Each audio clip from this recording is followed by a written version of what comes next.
सो यार कैसे हो आप लोग। स्वागत है आपका बेन 10 क्लासिक सीजन 1 एपिसोड 6 की एक्सप्लेनेशन वीडियो में।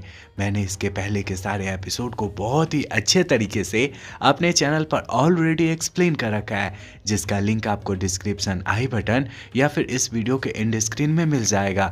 मेरी आपसे रिक्वेस्ट है कि आप इस वीडियो को देखने के बाद बाकी की सारी वीडियोस को देख लेना। सो यार अब ज़्यादा देर ना करते हुए हम लोग सीधा इस वीडियो की कहानी की तरफ आगे बढ़ते हैं।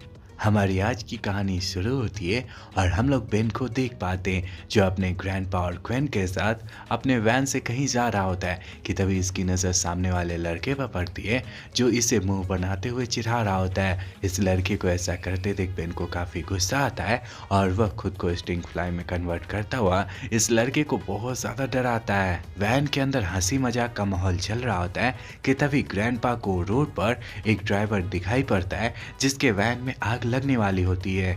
यहाँ पर ग्रैंडपा बेन से इस ड्राइवर की जान बचाने को कहते हैं।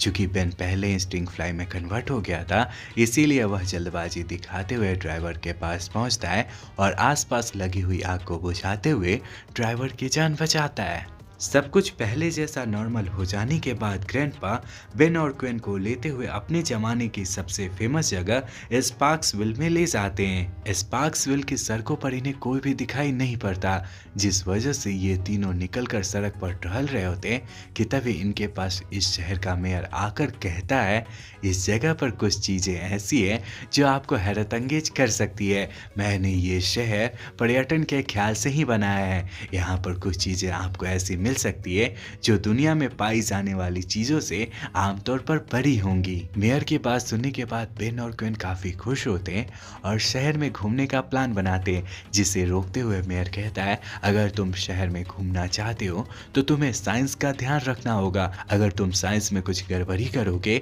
तो इस शहर में बहुत बड़ा भूचाल आ सकता है। जाते जाते मैं तुमसे ये बात कह रहा हूँ कि तुम्हें कोई भी ईट नाम की चीज़ दिखे तो उसे मत छूना या फिर उसके आसपास कोई भी इलेक्ट्रिक अप्लायंस को मत रखना। इतना कहने के बाद मेयर यहाँ से जाते जाते इन दोनों को शहर में घूमने की आज़ादी दे देता है। ये दोनों भाई बहन शहर में इधर उधर घूम रहे होते हैं कि तभी इन्हें एक बड़ा सा बोर्ड दिखाई पड़ता है जिस पे लिखा होता है, दिस इज इट। जब ये दोनों आगे बढ़कर देखते हैं तो इन्हें दिस इज इट के पीछे एक बहुत बड़ी रबर बैंड की बॉल दिखाई पड़ती है, जिसे देखकर इन दोनों के दिमाग में शरारत करने की सूझती है और बेन खुद को 4 आर्म में कन्वर्ट करता हुआ इस बॉल से खेलने लगता है। इसी क्रम में 4 आर्म बने बेन के हाथों से ये बॉल लुढ़क जाती है और उछलते उछलते शहर में जाकर तोड़फोड़ करना शुरू कर देती है। 4 आर्म बना बेन काफी देर तक इस उछलते हुए रबर बैंड वाले बॉल को रोकने की कोशिश करता है। इसी क्रम में ओमनीट्री की बैटरी खत्म हो जाती है और बेन वापस एक नॉर्मल इंसान में कन्वर्ट हो जाता है। इंसान बना बेन इस रबर बैंड के गोले को ढकेलते हुए इसके पुरानी जगह पर ले जाने की कोशिश करता है, पर काफ़ी देर तक ट्राई करने के बाद भी बेन इसे बिल्कुल भी हिला नहीं पाता। इसी क्रम में बेन का ओमनीट्रिक एक रबर बैंड को टच कर देता है, जिस वजह से यहाँ पर एक छोटा स्पार्क होता है। अपने काम में नाकामयाब होने की वजह से बेन और क्वेन को अपने आप पर बहुत ज़्यादा गिल्टी फील होता है और ये दोनों निराश होते हुए अपने ग्रैंडपा के पास सोने चले जाते हैं। फ्रेंड्स, अब दोपहर से शाम हो गई होती है और बेन के द्वारा तोड़फोड़ करने वाली बात मेयर को पता चल जाती है, जिसके बाद वह गुस्साते हुए बेन और क्वेन को पूरा शहर वापस से नॉर्मल करने को कहता है। इसी क्रम में हम लोग रबर बैंड से बने हुए बॉल को देख पाते, जिसके अंदर में पड़ी हुई चीज़ बेन के ओमनीट्रिक से खुद को चार्ज कर लेती है और फिर जाकर बिजली के खंभे से टकराती है और अपने आप को एक एलियन में चेंज कर लेती है। ये काला एलियन अपने असली रूप में आ जाने के बाद शहर की पूरी बिजली को खाना शुरू कर देता है। इस काले एलियन को पूरे शहर में तबाही मचाते देख बेन, क्वेन और ग्रैंडपा को बहुत ज़्यादा गुस्सा आता है।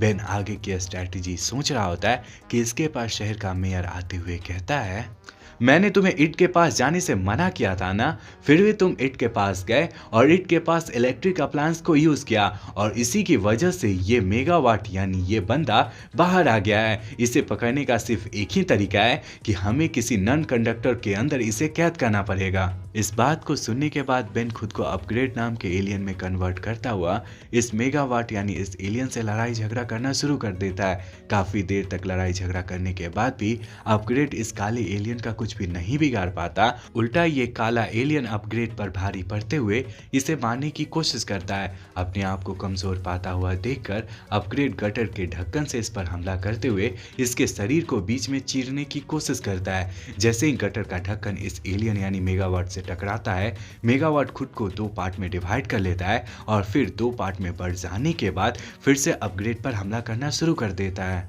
पहले तो अपग्रेड बना बेन इन दोनों एलियन पर हमला करते हुए इन्हें रोकने की कोशिश करता है, पर जल्द ही ओमनिट्रिक की बैटरी खत्म हो जाने की वजह से बेन वापस से एक नॉर्मल इंसान में कन्वर्ट हो जाता है, जिसे देखकर ग्रैंडपा और ग्वेन भी इस काले एलियन को रोकने की कोशिश करते हैं, पर इनके बार बार ट्राई करने के बाद भी कुछ भी नहीं हो पाता।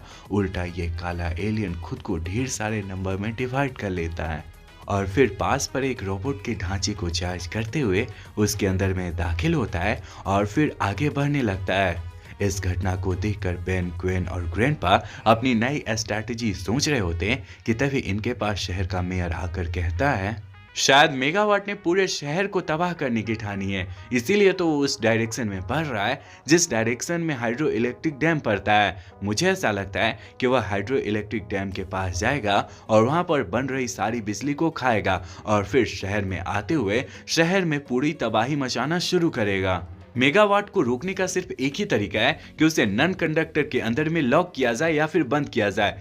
यहाँ पर मेयर ये सारी चीजें कह रहा होता है कि तभी बेन की नजर सामने रखे हुए एक बहुत बड़े फिश बॉल पर पड़ती है, जिसके बाद बेन, ग्वेन और ग्रैंडपा के साथ एक प्लान बनाता है और अपने इसी प्लान को एग्जीक्यूट करने के लिए वह खुद को हीट ब्लास्ट में कन्वर्ट करते हुए हाइड्रो इलेक्ट्रिक डैम के पास पहुंचता है और फिर इस मेगावाट नाम के एलियन से लड़ाई झगड़ा करना शुरू कर देता है। इसी लड़ाई झगड़े के दौरान फायरस्टॉर्म बने बेन को पता चलता है कि जब वह ऊंचाई से नीचे गिरता है या फिर बहुत ज्यादा तेज दौड़ता है तब वह खुद को शूटिंग स्टार या फिर फायरस्टॉर्म में कन्वर्ट कर सकता है। काला एलियन यानी मेगावाट हीट ब्लास्ट से लड़ाई कर रहा होता है। किसी क्रम में हम लोग ग्वेन को देख पाते हैं जो पानी की फुलझड़ी मारते हुए मेगावाट का ध्यान बटाती है और इसी मौके का फायदा उठाते हुए हीट ब्लास्ट छुपाए हुए नन कंडक्टर फिश बॉल के अंदर खुद को ले जाता है। हीट ब्लास्ट को मारने की फिराक में सारे काले यानी मेगावाट वाले एलियन हीट ब्लास्ट का पीछा करते हुए फिश बॉल के अंदर दाखिल होते हैं। जब ये सारे मेगावाट वाले एलियन फिश बॉल के अंदर दाखिल हो जाते हैं तो इसी मौके का फायदा उठाते हुए हीट ब्लास्ट इस फिश बॉल के अंदर से बाहर निकल जाता है। सारे काले यानी मेगावाट वाले एलियन के फिश बॉल के अंदर आने और चुटकियों में हीट ब्लास्ट के बॉल से बाहर निकल जाने की वजह से ये सारे मेगावाट एलियन इस बॉल के अंदर फंसे रह जाते हैं। क्योंकि ये फिश बॉल एक नन कंडक्टर से बना हुआ था, इसीलिए ये सारे एलियन चाहकर भी इस फिश बॉल से बाहर नहीं निकल पाते और यहीं पर फंसे रह जाते हैं। फिश बॉल में काफी देर तक गुस्साए हुए फंसे रहने की वजह से ये मेगावाट एलियन ग्लो करने लगते, जिस वजह से इस शहर का मेयर इस फिश बॉल को अपने घर के ऊपर में रखवाता है और फिर इस शहर में दुनिया का सबसे बड़ा ग्लोइंग बल्ब होने का रिकॉर्ड इस शहर के नाम करवाता है। सब कुछ लगभग पहले जैसा हो जाने के बाद बेन, ग्वेन और ग्रैंडपा अपने नए मिशन के लिए निकल पड़ते हैं और इसी के साथ ये एपिसोड यहीं पर खत्म हो जाता है। फ्रेंड्स, अगर आपको ये वीडियो अच्छा लगा है तो इस वीडियो को लाइक करना। इसके आगे की कहानी इसके नेक्स्ट एपिसोड में दिखाई गई है। अगर आप आगे के एपिसोड को देखना चाहते हो तो कमेंट में नेक्स्ट टाइप कर देना और अगर आपको ये वीडियो अच्छा लगा है तो इस वीडियो को लाइक कर हमारे चैनल को ऑल बेल नोटिफिकेशन के साथ सब्सक्राइब कर लेना ताकि आपको वीडियोस की नोटिफिकेशन मिलती रहे और मुझे आपका सपोर्ट